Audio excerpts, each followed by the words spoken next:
خلقكم من نفس واحدة وخلق منها زوجها وبث منهما رجالا كثيرا ونساء واتقوا الله الذي تساءلون به والأرحام إن الله كان عليكم رقيبا يا أيها الذين آمنوا اتقوا الله وقولوا قولا سديدا يصلح لكم أعمالكم ويغفر لكم ذنوبكم ومن يطع الله ورسوله فقد فاز فوزا عظيما فإن أصدق الحديث كتاب الله وخير الهدي هدي محمد صلى الله عليه وسلم وشر الأمور محدثاتها وكل محدثة بدعة وكل بدعة ضلالة وكل ضلالة في النار எல்லாம் அல்ல அல்லாஹ்வுடைய திருநாமம் கொண்டு ஆரம்பம் செய்கின்றேன்.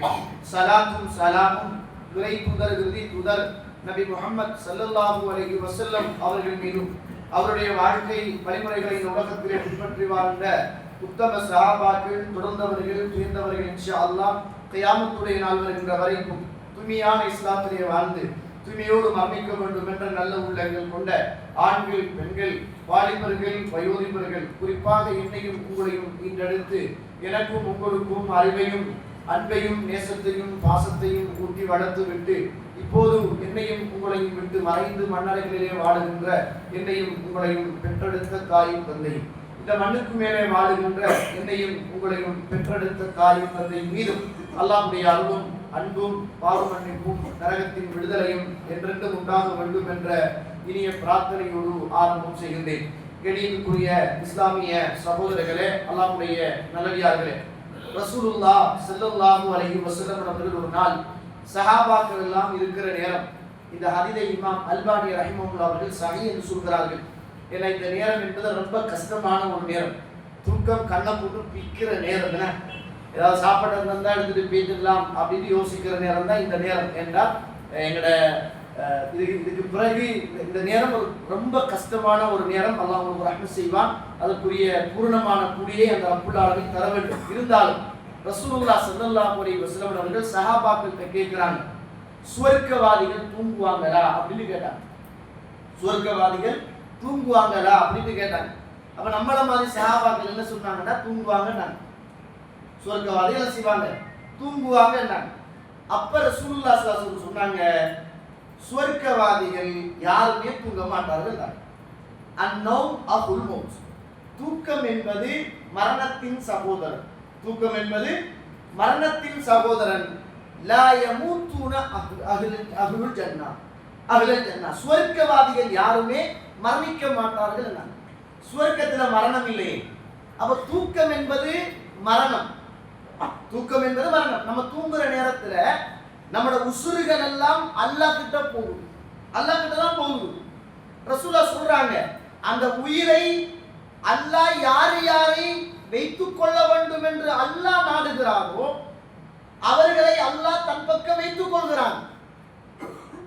அல்லாஹ் யாருக்கு உயிரை மீண்டும் கொடுக்க வேண்டும் என்று அல்லாஹ் நாடுகிறானோ அல்லாஹ் அவருக்கு அந்த உயிரை மீண்டும் கொடுக்கிறான். அதனாலதான் எழுந்த உடனே அல்ஹம்துலில்லாஹில்லதி அஹ்யானா பஅதமா அமாதனா, யா அல்லாஹ் மௌத்தாகியதற்கு பிறகு ஹயாத்தை தந்தாயே, உயிரை தந்தாயே, வாழ்வை தந்தாயே, உனக்கே எல்லா புகழும். புரியுதா அந்த துவா?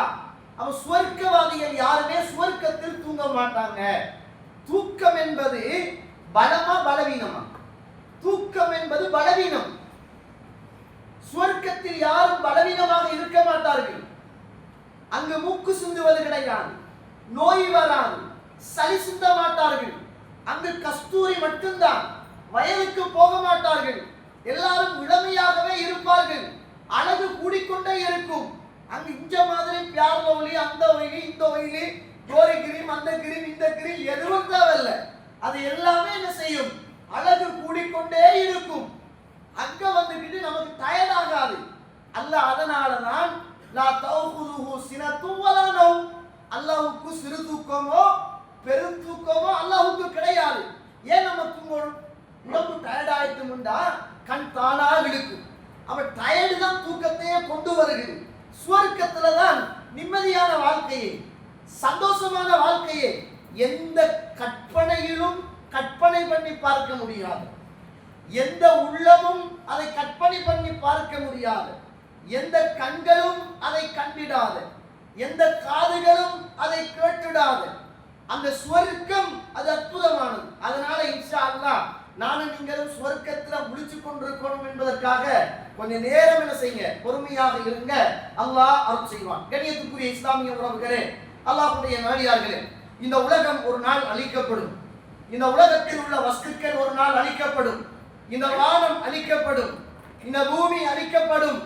இந்த பூமிக்கு மேலே உள்ளதும் வானத்துக்கு மேலே உள்ளதும் எல்லாமே அல்லாஹ்வை தவிர நிச்சயமாக அழிக்கப்படும் என்பது அல் குர்ஆன் எனக்கும் உங்களுக்கும் சொல்லுகிற ஒரு வரலாற்று செய்தி என்பதை மறந்துவிடக் கூடாது. கண்ணியத்துக்குரிய இஸ்லாமிய உறவுகளே, அல்லாஹ்வுடைய நல்லடியார்களே, அல்லாஹ் தஆலா அல் குர்ஆன் சூரத்துல் ஹஜ் 1, 2, 3வது வசனம் கொஞ்சம் படிச்சு பாருங்களேன். அல்லாஹ் தஆலா எவ்வளவு அழகாக இந்த உலகத்தில் உள்ள மக்களை எல்லாம் அல்லாஹ் அழைக்கிறான். அல்லாஹ் குர்ஆனில் அழகாக 3 சாராரை அல்லாஹ் அழைப்பான். யா அய்யுஹன் நாஸ், இந்த உலக மக்கள் அத்துணை பேரையும் பார்த்து அல்லாஹ் சொல்லுகிற போது, மக்களே, இன்ன ஸல்ஸலத்த ஸாஅத்தி ஷைஉன் அதீம், நிச்சயமாக இந்த பூமி ஒரு அதிர்ச்சி ஒன்று அதிர்வே, அது மறுமையுடைய நாளே. அந்த மறுமையுடைய நாள் என்பது அது மிகவும் மகத்தானது. மறுமையுடைய நாள் என்பது அது மிகவும் மகத்தானது. அந்த நாளையில் யௌம தரவுனஹா, நீங்கள் காண்பீர்கள், தத்ஹலு குல்லு முர்திஅத்தின் அம்மா அர்தஅத், ஒவ்வொரு பால் ஊட்டி கொண்டிருக்கின்ற தாயும் தன் பிள்ளையை மறந்து விடுவார். அல்லாஹ் உதாரணத்தை பாருங்க. பிள்ளையை யாராவது மறப்பாங்களா?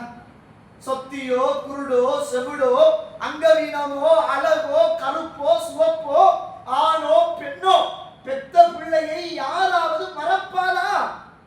மறக்க மாட்டாளே. இறைவன் சொல்லுகிற உதாரணம், மறுமையுடைய நாள் வந்தால் பால் கொடுத்து கொண்டிருக்கின்ற அந்த தாய் பால் குடித்துக் கொண்டிருக்கின்ற பிள்ளையை மறந்து விடுவாள். அது மாத்திரமல்ல, ஒத்தஹ்மிலு, இந்த பூமியில் கற்பத்தை கருவை வயிற்றில் சுமந்து கொண்டிருக்கின்ற பெண் அந்த வழி தெரியாமலே பிள்ளையை பெற்றெடுத்து விடுவார். அல்லாஹ் அக்பர். எங்க நாட்டுல இப்ப ஒரு 2-3 மாசத்துக்கு முன்னர் ஒரு பெரிய அனர்த்தம் ஒன்று வந்துச்சு. நீங்க இலங்கையில இப்ப கம்போல கெலியோயா அப்படின்னு நீங்க அடிச்சீங்கன்னா அதெல்லாம் இந்த மலை பகுதிகள், இந்த வெள்ளம் வாரத்துக்கு வாய்ப்பே இல்லாத ஏரியாங்க. மவுண்டன், நிறைய மலைகள்ல அங்க வாழ்ற மக்கள் எல்லாம் நல்ல உயர்தரமான வீடுகளை கட்டியிருப்பாங்க. சும்மா சிங்கப்பூர் மாதிரி இருக்கும், பெரிய பெரிய வீடுகள். அப்படி வாகனம், சொத்து பத்து, பெரிய பிசினஸ் நடக்கின்ற இடம். அது ஊர்லயே இலங்கையிலேயே பேரு போன இடம். அங்கு உள்ளவர்கள் எல்லோரும் வசதிக்காரர்களாகவே இருப்பார்கள். அந்த ஊர்ல இப்ப கிட்டத்துல ஒரு வெள்ளம் வந்துச்சுன்னு கேள்விப்பட்டிருப்பீங்க.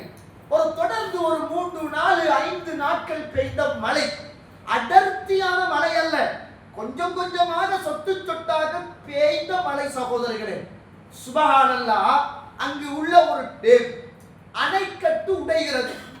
அன்று இரவு தூங்கிக் கொண்டிருந்த மக்கள், வசதி வாய்ப்புகளோடு தூங்கிக் கொண்டிருந்த மக்கள், பெரும் பெரும் வாகனங்களை வைத்துக் கொண்டிருந்த மக்கள், பெரும் மாடி வீடுகளில் வாழ்ந்த மக்கள். தோழர்களே, அந்த அணைக்கட்டு வெடித்து வெள்ளம் ஊருக்குள் வந்த போது நான் அந்த இடத்துக்கு போனேன்.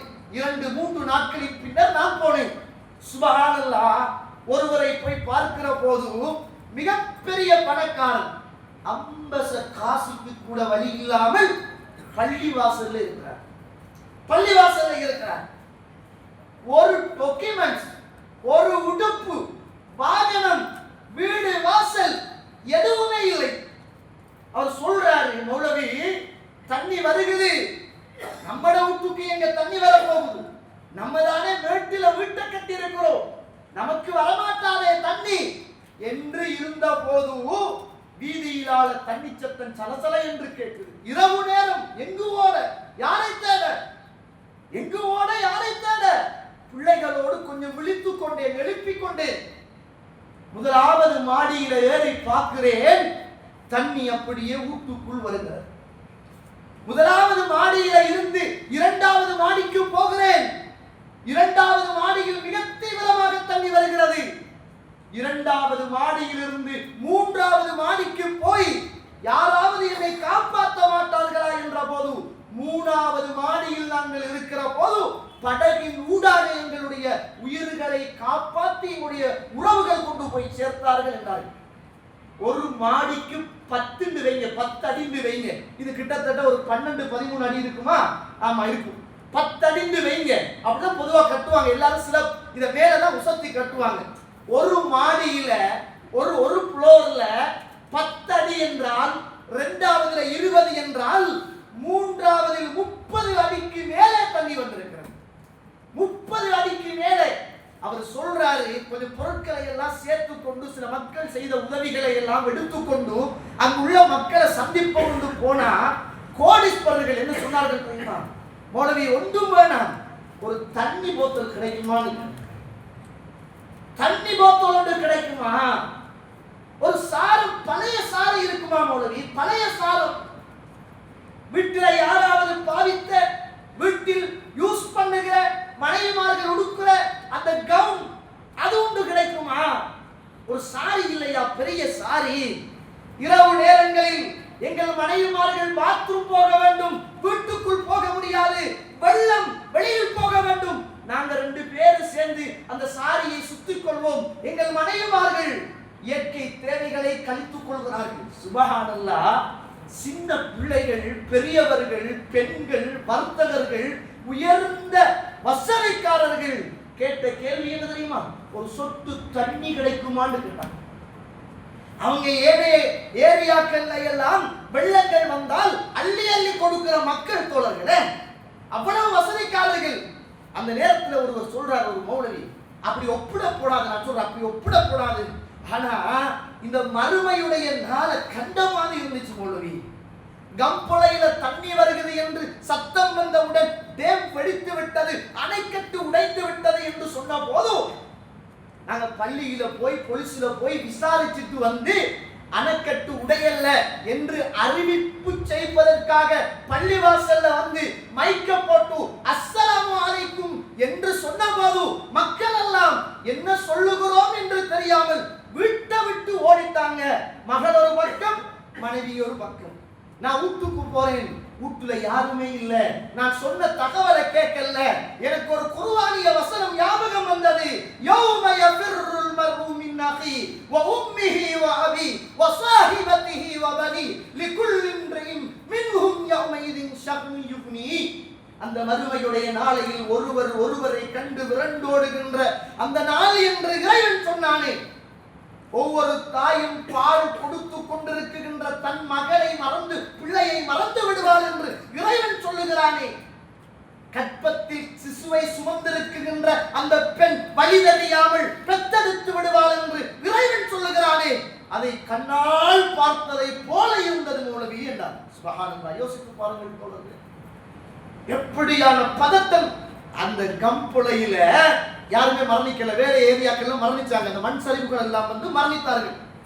அதுல யாரும் மௌத்தாகல, எல்லாரும் தப்பித்து கொண்டாங்க.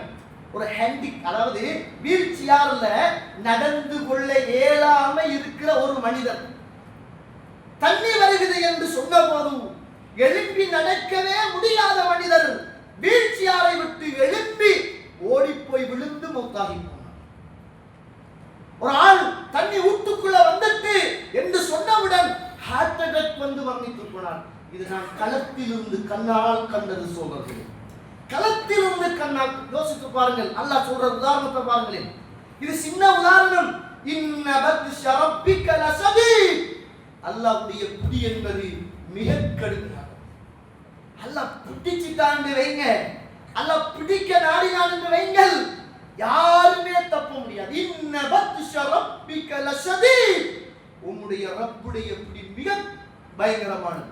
சுனாமி வந்துச்சு தானே, எல்லாரும் பார்த்தோம் தானே. இந்த வெள்ளம் வந்துச்சு தானே. சில உறவுகள் வீடுகள்ல தூங்கி கொண்டிருக்கிறாங்க. சில பிள்ளைகள் நாளைக்கு எக்ஸாம் எழுதுவதற்காக படித்து கொண்டிருக்கிறாங்க. நம்ம நாட்டில் உள்ள போலீஸ், அதுல ஒருவர் ஒரு பெரிய பதவியில உள்ளவர் மண் சரிவுகள் நடந்த இடத்துல அந்த பொடியை எடுக்கிறதுக்காக மனுஷர்களுடைய அந்த ஜனாசாவை தோன்ற பணிகளை இருக்கிற போது அவருடைய ட்விட்டரி பக்கத்தில் ஒரு செய்தி எழுதியிருந்தார். நான் ஒரு ஏரியாவில் அந்த கம்பள அந்த மண் சரிவு நடந்த அந்த பகுதியில் உள்ள ஜனாசாக்களை நான் தோண்டி எடுக்கிற போது ஒரு சின்ன குழந்தையின் கையில் ஒரு பேனாவோடு அந்த பிள்ளை மரணித்து போனதை நான் கண்டு ஆச்சரியப்பட்டேன். அந்த பேனாவை நான் எடுத்து என் பொக்கெட்டுக்குள் வைத்துவிட்டு அந்த பிள்ளையை தூக்கி நான் கொடுத்து விட்டேன் என்றார். ஒரு மாற்று மத உறவு எழுதியிருந்தார். இங்க யோசிச்சு பாருங்க, உலகத்துல டெம்பரரியாக கொஞ்சம் இறைவனுடைய அந்த சோதனை, இந்த ஒரு பெரிய அதிர்ச்சி, உம்மா இல்ல, வாப்பா இல்ல, பிள்ளைகள் இல்ல, மரணம், சொத்து இல்ல, வீடு இல்ல, வாசல் இல்ல, 30-35 அடிக்கு மேல தண்ணீர், ஒரு சாதாரண உசுப்புதலுக்கு இவ்வளவு கவலைகளும் கண்ணீர்களும் மரணங்களும் தண்ணீர்களும் என்றால், இந்த மறுமையுடைய நாள் வரும் என்றால் எப்படி இருக்கும்? எப்படி இருக்கும்? அல்லாஹ் தஆலா அல் குர்ஆனில யௌம துபத்தலுல் அர்த், இந்த பூமி வேறு ஒரு பூமியாக மாற்றப்படும். வஸ்ஸமாவாத், வானம் வேறு ஒரு வானமாக மாற்றப்படும். அல்லாஹ் தஆலா அல் குர்ஆனில் எனக்கும் உங்களுக்கும் சொல்லித் தருவதை பாருங்கள். இந்த பூமி வேறு பூமியாக மாற்றப்பட்டால், இந்த வானம் வேறு வானமாக மாற்றப்பட்டால் நமது நிலைமைகள் என்ன தோழர்களே? வாஹிதுல் கஹ்ஹார், அடக்கி ஆளுகின்ற அந்த ரப்புக்கு முன்னால் எந்த சத்தமும் இருக்காது. ரசூலுல்லாஹ் சொன்னாங்க, மறுமையுடைய நாளையில் ஒரு சின்ன ஊசி போட்டாலும் உலகத்தில் நிற்கின்ற மறுமையில் நிற்கின்ற அத்துணை மக்களும் அதை கேட்பார்கள். எப்படி இருக்கும் அந்த மன்றம்? மஹ்ஷர் மைதானம் எப்படி இருக்கும்? எவ்வளவு பயங்கரமாக இருக்கும்? சுப்ஹானல்லாஹ். ரசூலுல்லாஹ் சொல்றாங்க, சூரியன் மிக சமீபமாக கொண்டு வந்து வைக்கப்படும். இந்த ஹதீஸுக்கு பலவிதமாக அந்த ஹதீஸை அறிவிக்கின்ற நபித்தோழர் சொல்கிறார், சமீபமாக என்றால் சுருமா குச்சிக்குள், சுருமா போத்தலுக்குள் இருக்கிற அந்த சுருமாவை போடுவதற்காக அந்த குச்சி ஒன்று இருக்குமே, அந்த குச்சியின் அளவா, ஒரு சாணின் அளவா, எது என்று தெரியாது. ஆனால் சூரியன், சுட்டரிக்கின்ற சூரியன் தலைக்கு மிக சமீபமாக கொண்டு வந்து வைக்கப்படும். அந்த நேரத்தில் மனிதன் பாவம் செய்ததற்கு ஏற்றவாறு உடலிலே இருந்து வேர்வைகள் கொட்டென்ன கொட்டிக்கொண்டே இருக்கும். வேர்வை கொட்டிக்கொண்டே இருக்கும். அந்த நேரத்தில் மனுஷன் சில ஆட்கள் உடல்கால் வரைக்கும் வேர்வை, இடுப்பு வரைக்கும் வேர்வை, கழுத்து வரைக்கும் வேர்வை, இன்னும் கொஞ்சம் பேர் தலைகளெல்லாம் வேர்வைகளால் தாண்டு விடுகிற அளவுக்கு வேர்வைக்குள் தத்தளித்துக் கொண்டிருப்பார்கள். வெள்ளமல்ல தோழர்களே, வெள்ளமல்ல, வேர்வை. பாவத்துக்கு ஏற்ப வேர்வையினால் அந்த மறுமையுடைய நாளையில் மக்கள் தத்தளித்துக் கொண்டிருப்பார்கள். சாதாரண விஷயமா? சாதாரண விஷயமா? அந்த மறுமையுடைய நாள் என்பது இமாம் ஷாஃபிஈ ரஹிமஹுல்லாஹ் அவர்கள் சொல்லுகிறார்கள், அல் குர்ஆனிலே ஒரு வசனம் இருக்கிறது. அந்த வசனம் சஹ்முன் ஃபீ கல்பி ஸாலிம், அநியாயக்காரனுடைய உள்ளத்துக்கு ஈட்டியால் எறிவதை போல உள்ள ஒரு வசனம். வபல்சம் ஃபீ கல்பில் மக்ரூம், அநியாயம் இழைக்கப்பட்ட மனிதனுக்கு ஒத்தனம் கொடுப்பதை போல ஒரு வசனம். ஆனால் அது பெரிய வசனங்கள் கிடையாது. சூரத்துல் மரியம் 64வது வசனம், வமா கான ரப்புக நசியா, அல்லாஹ் நீ செய்த எதையும் அல்லாஹ் தஆலா மறந்தவன் அல்ல. யௌம நக்திமு அலா அஃப்வாஹிஹிம் வ துகல்லிமுனா ஐதீஹிம் வ தஷ்ஹது அர்ஜுலுஹும் பிமா கானூ யக்ஸிபூன். சூரத்துல் யாஸின். நாளை மறுமையில் இந்த வாய்க்கு பூட்டு போடப்படும். உங்களுடைய கைகளும் கால்களும் என்ன செய்து கொண்டிருந்தது என்று அல்லாஹ்வுடைய சன்னிதானத்தில் பேசும். இந்த கையை மறைத்து விட்டு பாவம் செய்ய முடியுமா? இந்த கையை மறைத்து விட்டு பாவம் செய்ய முடியுமா? இந்த காலை மறைத்து விட்டு பாவம் செய்ய முடியுமா? இந்த காலை மறைத்து விட்டு பாவம் செய்ய முடியுமா? இந்த கண்ணை மூடிவிட்டு பாவம் செய்ய முடியுமா? இந்த காதை மூடிவிட்டு பாவம் செய்ய முடியுமா? புரிந்து கொள்ளுங்கள். கேவலம் அட்லீஸ்ட் ஒரு பெரிய மால்ல, ஒரு சூப்பர் மார்க்கெட்ல இருக்கிற சிசிடி கேமராவுக்கு இருக்குகின்ற பயம் அல்லாஹ் தஆலா இந்த கையை பேச வைப்பானே, இந்த காலை பேச வைப்பானே, இந்த கண்ணை பேச வைப்பானே, இந்த காலை பேச வைப்பானே, உலகத்தில் பேசுகிற வாய்க்கு இறைவன் பூட்டு போடுவானே. மறுமையுடைய நாள் எப்படிப்பட்டது தெரியுமா? சூரத்துல் இஸ்ரா 97வது வசனம்.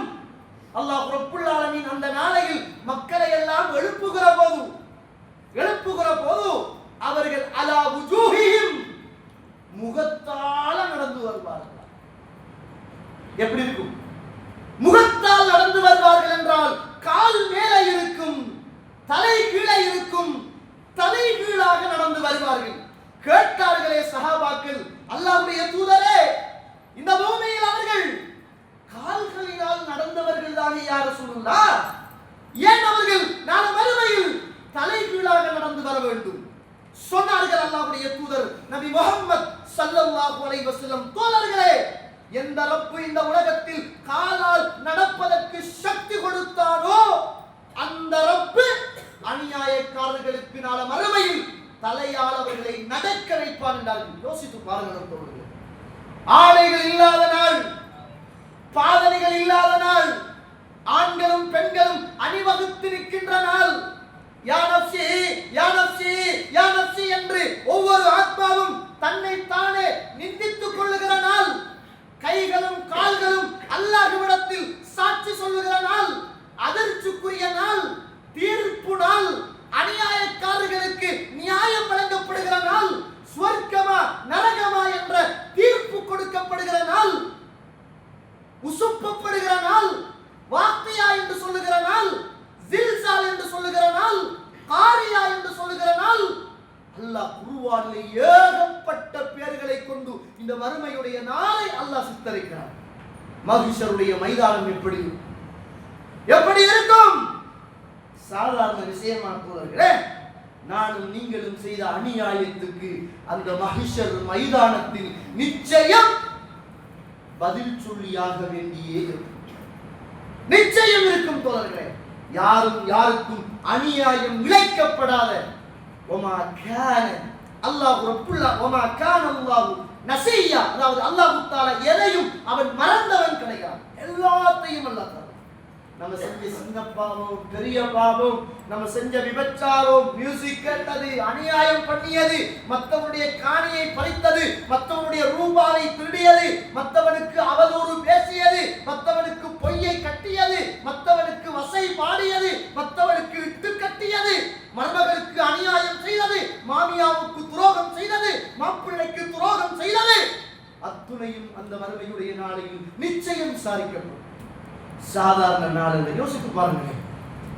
அல்லாஹ்வுடைய தூதர் ஸல்லல்லாஹு அலைஹி வஸல்லம் இந்த உலகத்தில் இருக்கிற நேரத்தில் அப்துல்லாஹ் இப்னு மஸ்ஊத் ரலியல்லாஹு அன்ஹு பார்த்து சொல்றாங்க, அப்துல்லாஹ் இப்னு மஸ்ஊதே, நீங்கள் குர்ஆனை ஓதுங்கள் என்றார்கள். கேட்டாங்க அப்துல்லாஹ் இப்னு மஸ்ஊத், அல்லாஹ்வுடைய தூதரே, உங்களுக்கு தானே யா ரசூலுல்லாஹ் இந்த குர்ஆன் இறங்கியது, நான் ஓதணுமான்னு கேட்டாங்க. சொன்னாங்க ரசூலுல்லாஹ் ஸல்லல்லாஹு அலைஹி வஸல்லம் முன் பின் பாவம் மன்னிக்கப்பட்ட தூதர், நாளை மறுமையில் ஒட்டுமொத்த மக்களுக்கும் ஷஃபாஅத் தகுதி பெற்ற ஒரே ஒரு தூதர். எல்லா நபிமார்களும் அணிவகுத்து நிற்கிற போது அல்லாஹ்வுடைய தூதருக்கு மாத்திரம்தான் அந்த மக்காமன் மஹ்மூதா என்று சொல்லுகிற சிறந்த இடத்தில் அல்லாஹ் அவரை எழுப்புவான் என்ற அந்த சிறப்புக்கு உள்ள அந்த தூதர். சூரத்து நிசாவுடைய 41வது வசனம் அல்லது 45வது 43வது வசனம் இதுக்குள் வருகிறது. ஃபகைஃப இதா ஜினா மின் குல்லி உம்மத்தின் ஷஹீதா, ஒவ்வொரு சமூகத்தையும் நாம் சாட்சியாளர்களாக கொண்டு வருகிற போது வஜினாக, உங்களை நாம் கொண்டு வருவோம், அவர்கள் அத்துணை பேருக்கும் உங்களை நாம் சாட்சியாக கொண்டு வருவோமே அந்த மறுமையுடைய நாள் என்ற போது அப்துல்லாஹ் இப்னு மஸ்ஊத் ரலியல்லாஹு அவர்கள் ஓதிக்கொண்டிருக்கிறார்கள். சொன்னார்கள் அப்துல்லாஹ் இப்னு மஸ்ஊத் அவர்கள், ரசூலுல்லாஹ்வை நான் பார்த்தேன், அல்லாஹ்வுடைய தூதர் தேவி தேவி தேவி அழுது கொண்டே இருந்தார்கள். அழுது கொண்டிருந்த அல்லாஹ்வுடைய தூதர் சொன்னார்கள், ஹஸ்புக்கல் ஆன் ஹஸ்புக்கல் ஆன் ஹஸ்புக்கல் ஆன், போதும் போதும் நிறுத்துங்கள், ஒவ்வொரு சமூகத்தையும் கொண்டு வந்து நான் விசாரணை செய்கிற போது ஒட்டுமொத்த சமூகத்துக்கும் முஹம்மதே உங்களை நான் சாட்சியாளராக கொண்டு வருகிற அந்த நாள் என்ற போது மாலை மாலையாக அல்லாஹ்வுடைய தூதர் கண்ணீர் வடித்தார்களே, அந்த ஒரு மஹ்ஷர் மைதானம், அந்த ஒரு மறுமை நாள் எனக்கும் உங்களுக்கும் ஞாபகம் இருக்கிறதா? பிள்ளைகளுக்குள்ள அநியாயம் செய்கின்ற பெற்றோர்கள் ஒரு வகையில எங்கட நாட்டில எல்லாம் ஒரு மாப்பிள்ளை டாக்டருக்கு படிச்சா, இன்ஜினியருக்கு படிச்சா, அது ஏதாவது ஒரு கவர்மெண்ட் ஜாப்ல இருந்தா கிழக்கு மாகாணங்கள்ல சீதரம் என்று சொல்லுகிற ஒரு வகையான சமூகத்துடைய சாமக்கேடு. இந்த பெண்ணை பெத்தெடுத்த வாப்பா படுற பாடு இருக்கு தானே. ஊடு கொடுக்கணும், வாகனம் கொடுக்கணும், அவன் வாழ்ற ஓடுறதுக்கு பைக் கொடுக்கணும், காரு கொடுக்கணும் என்று அவர் தங்கத்தால பிறந்த மகன் தானே அவருக்கு எல்லாமே கொடுக்கும். கேவலம் மகர் கொடுத்து திருமணம் முடிக்க வேண்டிய வாலிப சமூகம் பிச்சை எடுத்து திருமணம் முடிக்கின்ற காலம். ரசூலுல்லாஹ் சொன்னாங்க, யார் ஒருவன் தன்னுடைய பொருளாதாரத்தை அதிகரித்துக் கொள்ள வேண்டும் என்று இன்னொரு வண்ணத்தில் பிச்சை எடுக்கிறாரோ நாளை மறுமையில் அவன் முகத்தில் சதை இல்லாதவனாக அவன் வருவான் என்று ரசூலுல்லாஹ் ஸல்லல்லாஹு அலைஹி வஸல்லம். என ஊர்ல அப்படித்தான் டாக்டர்மாருக்கு இன்ஜினியர்மாருக்கு சில பகுதிகளில் கொடுத்தா தான் கல்யாணம், இல்லாட்டி கல்யாணம் நடக்காது. இங்கு ஊடு கொடுக்குறாங்களோ என்ன கொடுக்குறாங்களோ தெரியாது. ஆனா ஒவ்வொரு பொம்பளை பிள்ளைக்கும் 30 பவுன் நகை, 40 பவுன் நகை, 50 பவுன் நகை கொடுக்குறீங்க. ஆம்பளை பிள்ளைக்கு ஒன்றுமே இல்லாம விட்டுறீங்களே, அநியாயம் இல்லையா பாப்பா? அநியாயம் இல்லையா அம்மா? இதற்கெல்லாம் நல்ல வறுமையில் வகை சொல்ல மாட்டீர்களா? நீதமாக நடக்க வேண்டிய தாயும் தந்தையும், நியாயமாக நடக்க வேண்டிய தாயும் தந்தையும் யாரோ முடித்து அனுபவித்து வாழுகிற அந்த பொம்பளை பிள்ளைக்காக அள்ளி கொடுக்கிறீர்கள். காலமெல்லாம் உங்களை காப்பாற்ற வேண்டும் என்று தலையிலும் மனசிலும் வைத்திருக்கின்ற தன்னுடைய மரணத்துக்கு பிறகு தாயும் தந்தையும் மரணித்தால் 3/2 இந்த சொத்துக்கு சொந்தக்காரனாக இருக்கின்ற இந்த ஆம்பளை பிள்ளைக்கு ஒன்றுமில்லாம இந்த சமூகம் நாசமாக்கி வைத்திருக்கிறது. நவுது பில்லாஹி மின்ஹா. அல்லாஹ்வுடைய நீதிமன்றத்திற்கு முன்னால் நிச்சயம் இதற்கு தீர்ப்பு சொல்லியாக வேண்டி மரணத்துக்கு முன்னர் ஒரு தாயும் தந்தையும் பிள்ளைகளுக்கு கொடுக்க வேண்டும் என்றால் சமனாக பொம்பளை பிள்ளைக்கு சமன், ஆம்பளை பிள்ளைக்கு சமன். மரணத்துக்கு பிறகுதான் சொத்து இருந்தால் வராதத்து என்ற அடிப்படையில ஆம்பளை பிள்ளைக்கு 3/2, பொம்பளை பிள்ளைக்கு 3/1, அந்த மனைவிக்கு 8/1, அந்த வராதத்து என்று சொல்லுகின்ற சொத்தின் அடிப்படையில் பங்குகள் போச்சு. நான் கேட்கிறேன், நாளை மறுமையில் அல்லாஹ்வுடைய சன்னிதானத்தில் நிற்கணும். இன்னும் கொஞ்சம் வீட்டுல அல்லாஹ் அருள் செய்தவர்களை தவிர மாமியா கொடுமை. கல்யாணம் முடிச்சு நம்மளோட மருமகன் கூட்டிட்டு வந்த ஒரு மகன், மருமகள் எந்த மகள் மாதிரி ஒரு மகள். என்ன கொடுமை தெரியுமா? உங்களுக்கு ஆக்கி தரும், ஊடு வாசல் கூட்டணும், மாப்பிள்ளைய பார்க்கணும், மாமியாவை பார்க்கணும், மாமியாக்கு பணிவிட செய்யணும், மாமியாக்கு சோறாக்கி கொடுக்கணும், தண்ணி எடுத்து கொடுக்கணும், மருந்து கொடுக்கும். யாரு சொன்னது? மாப்பிள்ளைக்கு கடமை செய்வதுதான் மருமகளுக்கு கடமை. மாமியாவுக்கு பணிவிடை செய்வது மருமகளுக்கு கடமை கிடையாது, மகனுக்கு தான் கடமை.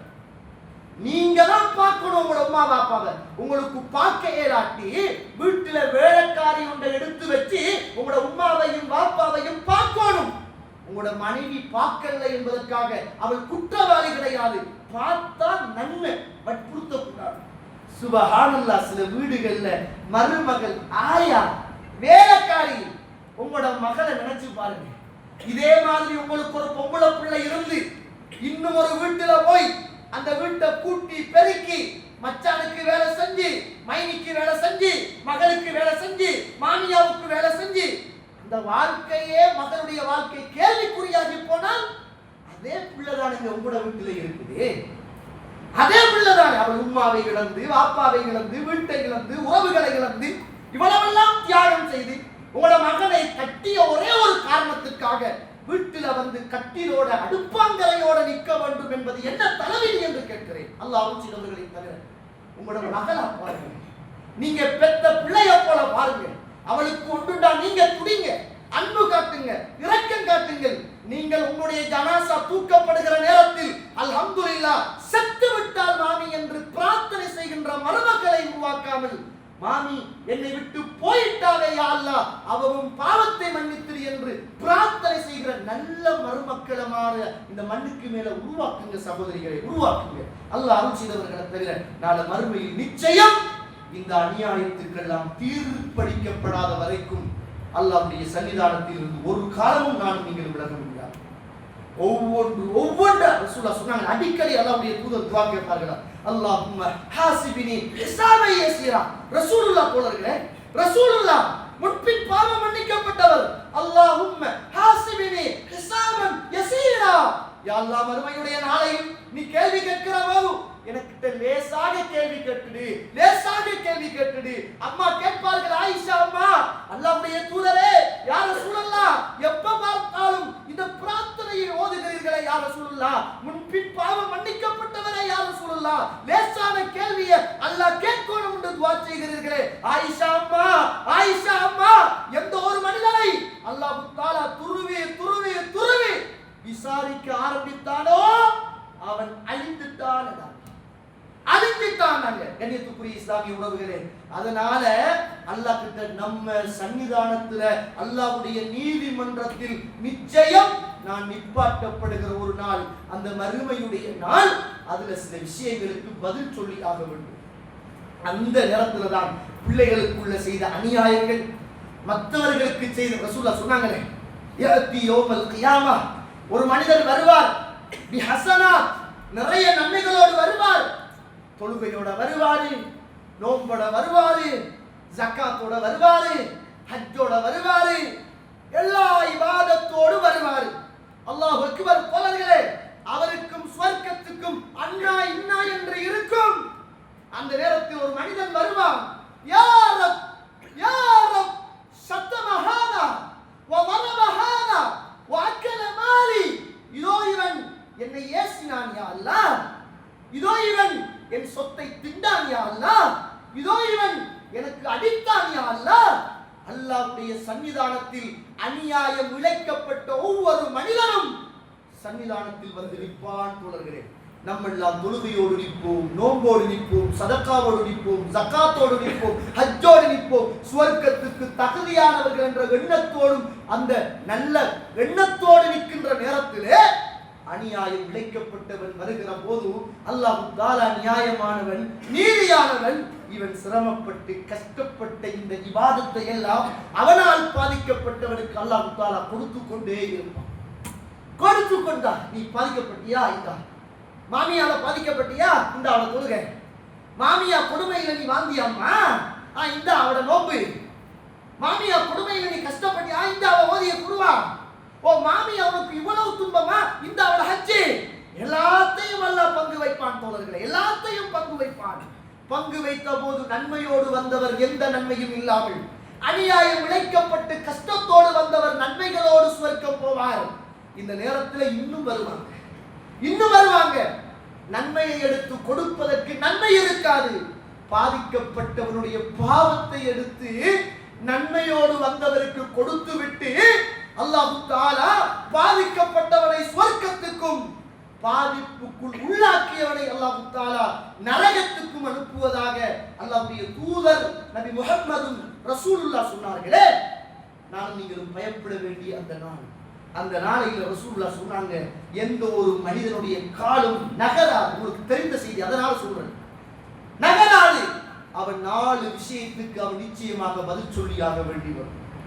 அவன் ஆயுளை பற்றிய விசாரணை, ஒவ்வொரு செகண்ட், ஒவ்வொரு நாள், ஒவ்வொரு வாரம், ஒவ்வொரு மாதம் அல்லாஹ் விசாரிப்பான்.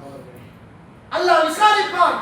அல்லாஹ்வுடைய நீதிமன்றத்தில் நானும் நீங்களும் தனிமையில் கழித்த காலங்கள், கூட்டாளித்தனத்தில் கழித்த காலங்கள், காலேஜில் கழித்த காலங்கள், இரவு நேரத்தில் கழித்த காலங்கள், பாவத்தில் கழித்த காலங்கள், நன்மையில் கழித்த காலங்கள், பரிகாசத்தில் கழித்த காலங்கள், அத்துணையும் அல்லாஹ்வுடைய சன்னிதானத்தில் பதில் சொல்லியாக வேண்டி வரும். கால் நகரா முடியுமா? தௌபா செஞ்சிட்டீங்களா? உங்களால அநியாயம் இழைக்கப்பட்டவன் மன்னிப்பு கேட்டுட்டீங்களா? இது மட்டும் ஏன் ரசூலுல்லாஹ் எதை பார்த்தாலும் இந்த விஷயத்துல ரொம்ப கஷ்டப்பட்டு ரசூலுல்லாஹ் சொன்னாங்க. சொல்லுங்க, தொழுகிற மக்களுக்கு தொழுதன்னு சொன்னா லேசுங்க, நோம்பு பிடிங்கண்டா லேசுங்க, ஹஜ் செய்யுங்கண்டா லேசுங்க, சதக்கா கொடுங்கண்டா லேசு, ஜக்காத்து கொடுங்கண்டா கொடுக்கலாம், லேசு கொடுக்கிறோம். ஆனா அநியாயம் இழைக்கப்பட்டவன்ட்ட மன்னிப்பு கேட்கறதுக்கு அது லேசுங்க. குடும்ப உறவை துண்டிச்ச உடனே ஓடி போய் பேசுறதுக்கு தானே அது லேசுங்க. ஏன் அல்லாஹ் அதுக்கு அவ்வளவு முக்கியத்துவம் கொடு? அநியாயம் 3 வகை. அநியாயம் 3 வகை. அடியான் அல்லாஹ்வுக்கு செய்கின்ற அநியாயம். இன்ன ஷிர்க லதுல்முன் அதீம், மிகப்பெரிய அநியாயம். அல்லாஹ் தஆலா ஷிர்கை மன்னிக்கவே மாட்டான். நரகம் தப்பவே முடியாது. அடுத்தது அடியான் தனக்கு செய்து கொண்ட, தனக்கு தானே செய்து கொண்ட அநியாயம். பாவம் செய்தது, தொழுகையை விட்டது, நோன்பை விட்டது, வட்டிருந்தது, இப்படிப்பட்ட நிறைய பெரும்பாவங்களில் ஈடுபட்டது, சிறு பாவங்களில் ஈடுபட்டது, தனக்குத்தானே அநியாயம் செய்து கொண்டது. அல்லாஹ் தஆலா நாடியவர்களை மன்னிப்பான், தௌபா செய்தால் மன்னிப்பான், நாடியவர்களை அல்லாஹ் தண்டிப்பான். இன்னும் ஒரு அநியாயம் இருக்கிறது, அல்லாஹ்வோடு சம்பந்தப்பட்டது அல்ல, அடியானோடு சம்பந்தப்பட்டது அல்ல. நானும் நீங்களும் அல்லாஹ்வோடும் நம்மளோடும் சம்பந்தப்பட்ட அநியாயத்தில் கவனமாக இருக்கிறோம். நானும் நீங்களும் நம்மளோடு பர்சனலாக பாவத்தோடு சம்பந்தப்பட்ட அநியாயத்தில் கவனமாக இருக்கிறோம். பக்கத்து வீட்டுக்காரனோடு நானும் நீங்களும் பகைத்துக் கொண்ட அநியாயத்தில் இன்னும் சமாதானம் இல்லாமல் இருக்கும். ஏன் காரணம் சொல்லுங்க? இதெல்லாம் லேசி, தொழுகிறது, நோம்பு எல்லாம் லேசி. ஆனா உறவோட போய் பேசுறது, ஊரவனோட போய் பேசுறது, அநியாயம் நம்ம செய்தவனுக்கு போய் மன்னிப்பு கேட்கறது முடியாதுங்க. அதனாலதான் அல்லாஹ் நீ செஞ்ச பாவத்துக்கு நீ போகணும், அவன்கிட்ட மன்னிப்பு கேட்கணும். அவன் மன்னித்தால் தான் உனக்கு மன்னிப்பு, இல்லை என்றால் உனக்கு தண்டனை, நரகம். உன் பாவமெல்லாம் அவன் பாவமெல்லாம் உனக்கு, அவன் நன்மைகள் எல்லாம் அநியாயம் விளைக்கப்பட்டவன். காரணம் ஈகோ தொழுகின்ற மனிதன் நல்லா தொழுகிறாங்க, சதக்கா கொடுக்குறாங்க, ஜக்காத்து கொடுக்குறாங்க, எல்லாம் செய்யறாங்க. பக்கத்து வீட்டுக்காரனோட பகை, உறவுகளோடு பகை, அல்லாஹ் அருள் செய்தவர்களை தவிர சன்னிதானத்தில் தப்பலாமாங்க? சன்னிதானத்தில் தப்பலாமா? ஒவ்வொன்றாக அல்லாஹ் விசாரிப்பான். அந்த விசாரணை மன்றம் என்பது அது லேசான மன்றம் அல்ல என்பதை நானும் நீங்களும் புரிந்து கொள்ள வேண்டும். ரசூலுல்லாஹ் ஸல்லல்லாஹு அலைஹி வஸல்லம் அவர்கள் சொன்னார்கள், பெரிய ஹதீஸ் 4712வது செய்தி, புகாரியிலே பதிவு செய்யப்பட்ட செய்தி. அந்த ஹதீஸை சொல்லுவதற்கு நேரம் இடம் கொடுக்காது. முடிந்தால் இன்ஷா அல்லாஹ் நாளைய தினம் சொல்லுகிறேன். அந்த அநியாயம் நியாயம் அளிக்கப்படுகிற அந்த மறுமையுடைய நாளில் அகோரங்கள் எப்படி இருக்கும் என்பதை அல்லாஹ்வுடைய தூதர் அப்படியே காட்சிப்படுத்தி காட்டுகிறார்கள். கண்கள் கலங்காமல் அந்த காட்சியை நிச்சயமாக நானும் நீங்களும் படித்து இந்த இடத்தில் பிரிய முடியாத தோழர்கள். அவ்வளவு கஷ்டமான ஒரு நேரம், லேசான நேரம் அல்ல என்பதை நானும் நீங்கள் ரசூலுல்லாஹ் ஸல்லல்லாஹு அலைஹி வஸல்லம் சொன்னாங்க. அல்லாஹ் ரப்புல் ஆலமீன் துபத்தலுல் அர்த், இந்த பூமியை மாத்திர மாதிரி அல்லாஹ் தஆலா யக்பிதுல் அர்த, அல்லாஹ் இந்த பூமியை தன் வலது கைக்குள்ளும், இந்த பூமியை இடது கைக்குள்ளும், வானத்தை அல்லாஹ் வலது கைக்குள்ளும் வைத்திருப்பான். சுப்ஹானல்லாஹ், அல்லாஹ் அக்பர். யோசிச்சு கற்பனை பண்ணிடுமா தோழர்களே? அந்த நேரத்தில் கேட்பானாம் அல்லாஹ் தஆலா, அனல் மலிக், நானே அரசன், ஐன முலூகு ஃபில் அர்த், இந்த பூமியிலே உள்ள அரசர்கள் எங்கே? அல்லாஹ் தஆலா கேட்கின்ற கேள்வி மறுமையுடைய நாள். அதனால அநியாயத்தை பயந்து கொள்ளுகிறார்.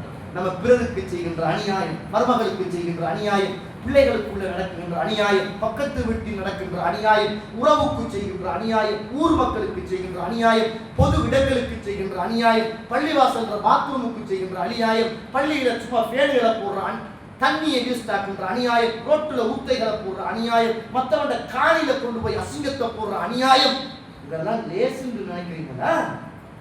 இதெல்லாம் தப்பலான்னு நினைக்கிறீங்களா? மற்றவனுக்கு சொன்ன அவதூறு, மற்றவனை காட்டி கொடுத்த விதம், மற்றவனை குழியில போடணும் நம்ம சந்தோஷப்பட்ட எண்ணம், மற்றவனுக்கு பொருளாதார நஷ்டம் ஏற்படுத்தணும் என்று சொல்லுகின்ற அந்த கெட்ட வஞ்சகம், இதுக்கெல்லாம் அல்லாஹ்வுடைய சன்னிதானத்தில் நானும் நீங்களும் நிச்சயம் விசாரிக்கப்படுவோம். இந்த உலகத்தில் அதற்கான நியாயமான தீர்ப்பை நானும் நீங்களும் பெற்றுக் கொள்ளாவிட்டால் மறுமை என்பது பூமி ஒரு நடுக்கமாக நடுக்கிற போது வாஸ்ரஜத்தில் அர்து அஸ்காலஹா, இந்த மண்ணுக்கு கீழே உள்ள எல்லாத்தையும் இந்த மண் துப்பி. உங்களுக்கு தெரியும் இஸ்லாமிய வரலாற்றுல ஒரு யூதனை இந்த மண் துப்பிய வரலாறு புகாரியில பதிவு செய்யப்பட்ட வரலாறு. கணிக்கக்கூடிய இஸ்லாமிய உறவுகளே, அல்லாஹ் அப்படி நடிகார்கள் அந்த பின்னால சொன்ன அந்த 4712வது ஹதீஸ் ஒரு மிக முக்கியமான ஒரு ஹதீஸ். அதை இன்ஷா அல்லாஹ் நாளைய தினம் நேரம் இருந்தா சொல்றேன். அல்லாஹ் தஆலா இந்த உலகத்துல வாழுகிற போது அவருடைய மறுமையுடைய நாள் மிக பயங்கரமானது. அந்த நாள்ல அல்லாஹ் எல்லாரோடும் எந்த விதமான ஒரு மொழிபெயர்ப்பாளரும் இல்லாமல் அல்லாஹ் தஆலா பேசுவார். ரசூலுல்லாஹி ஸல்லல்லாஹு அலைஹி வஸல்லம் சொல்றாங்க, நான் மறுமையில அல்லாஹ் தஆலா ஒரு சூதுரியதற்கு பிறகு என்னையெல்லாம் நடக்கும் என்று ரசூலுல்லாஹ் சொல்றாங்க. குர்ஆன் சொல்கிறது, அதை பயந்து இந்த நல்ல காலத்துல நன்மைகள் செய்கிற காலத்துல பிறருக்கு செய்கின்ற அநியாயத்துடைய விஷயத்துல நானும் நீங்களும் கவனமாக இருந்து அல்லாஹ்விடத்தில் தௌபாக்களை செய்து அவர்களிடத்தில் போய் மன்னிப்புகளை கேட்டு உலகத்தில் ஏற்படுகிற அவமானம் கூட அவமானம் அல்ல, மறுமையில் ஏற்படுகிற அவமானம் தான் அவமானம் என்பதை புரிந்து கொண்டு மாமியார் பெரிய ஆள், மருமகள் சின்ன ஆள் என்ற வேறுபாடுகளுக்கு அப்பால் நியாயம் அநியாயம் என்ற அந்த இரண்டுக்குள்ளும் நான் நீங்களும் பயந்து வாழ்ந்து நல்லவர்களாக வாழ்ந்து மரணிப்பதற்கு அல்லாஹ் எனக்கும் உங்களுக்கும் துணை செய்வானாக. வாஹிர தஅவானா அல்ஹம்துலில்லாஹி ரப்பில் ஆலமீன். அஸ்ஸலாமு அலைக்கும் வரஹ்மத்துல்லாஹி வபரகாத்துஹு. அதே போல மிக முக்கியமான ஒரு செய்தி நம்ம இன்றைக்கு ஜும்மாவுடைய நேரத்தில் அறிவிச்சோம். என்னன்னு கேட்டால் மாஷா அல்லாஹ்